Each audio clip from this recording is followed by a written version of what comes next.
Hey guys, welcome back to the channel. TMax here.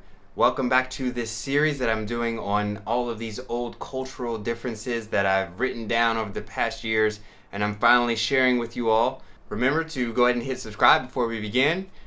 Tell me how much you like the LED in the comments below, and let's start with today's topic, shopping.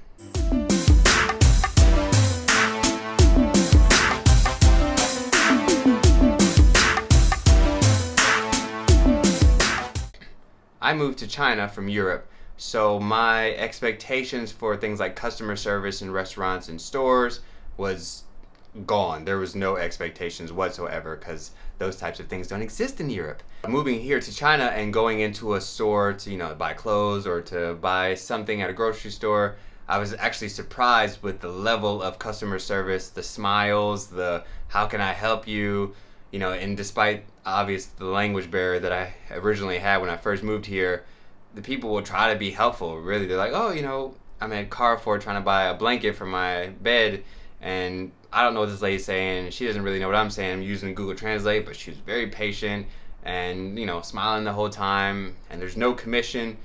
They were just helpful. So it was a good culture shock to see customer service here in China. As I go to different stores, originally you start kind of with more familiar before you venture out into the local stuff. So in Beijing, they have Carrefour, which I'm used to from Europe, and Walmart, which is an American brand.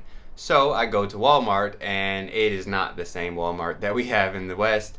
And you see things that, like, okay, I wasn't expecting them to sell that. And obviously it's catering to the culture that it's in. So when you go to Walmart here in Beijing, the dry seaweed aisle is actually quite big. There's lots of dry seaweed and things like that because people eat that. But one thing you will not find is a cereal aisle. I mean, stupid me thinking I'm going to find a whole cereal aisle or two cereal aisles like we do in the US. There's like two types of cereal in China, and neither of them taste good. So you definitely will have to go to a specialty grocery store to find any kind of cereal that's palatable. And even then, you're only going to find maybe 8 or 9 different kinds of cereal versus the 6,000 that we have in the US. And kind of going back to the customer service, especially in stores like Carrefour or Walmart, they want to maintain this Western style. There is somebody to help you like in every aisle. It's a bit excessive because you're almost like, I just want to browse. And they're like, oh, do you need something? Do you need something? Which is weird as an American being, bothered by somebody aggressively asking me if I need help because that's part of our culture. We're used to that.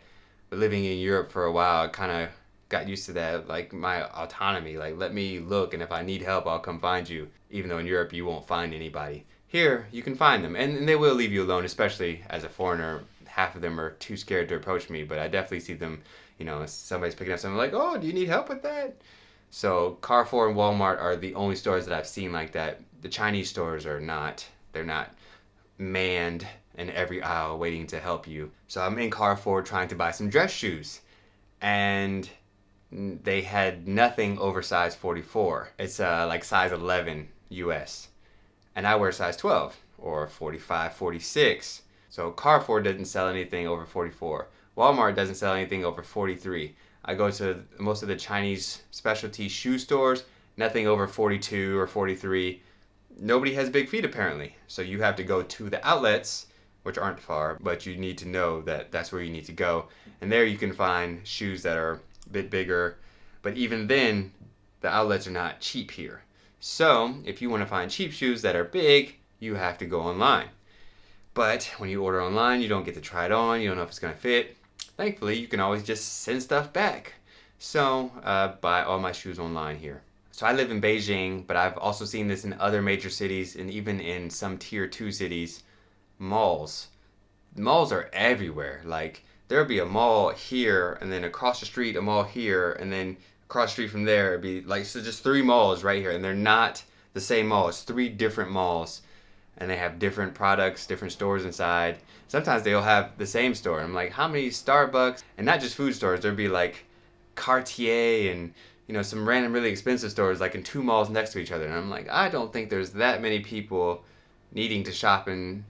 But just like in the West, malls are not cheap, so you're paying mall prices. And somebody who's a frugal shopper, I do not spend time in malls at all unless I'm going to the movie theater.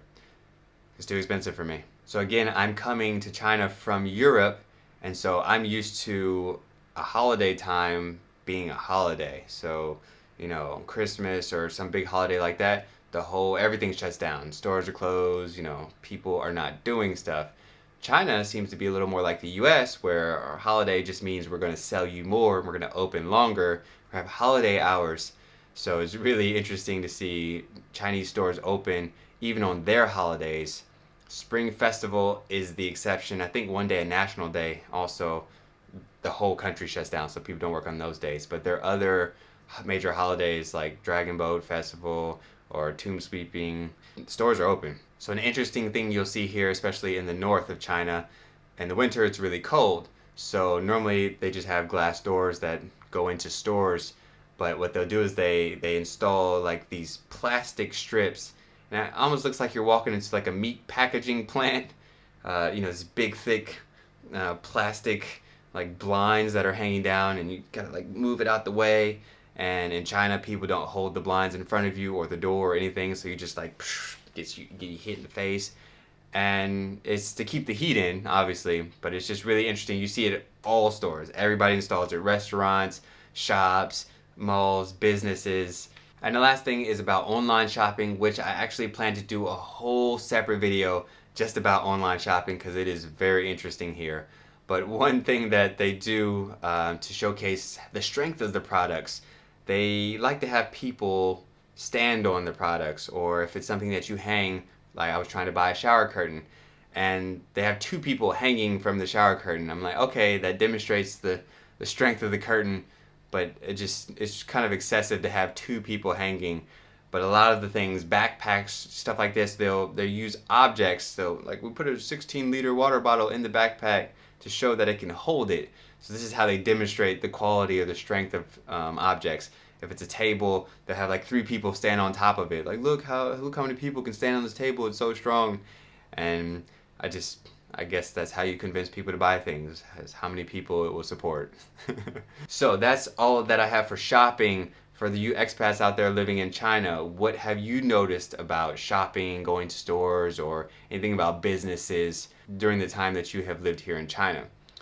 For the rest of you, please go ahead and give a thumbs up to the video, subscribe, share, and I'll see you in the next video.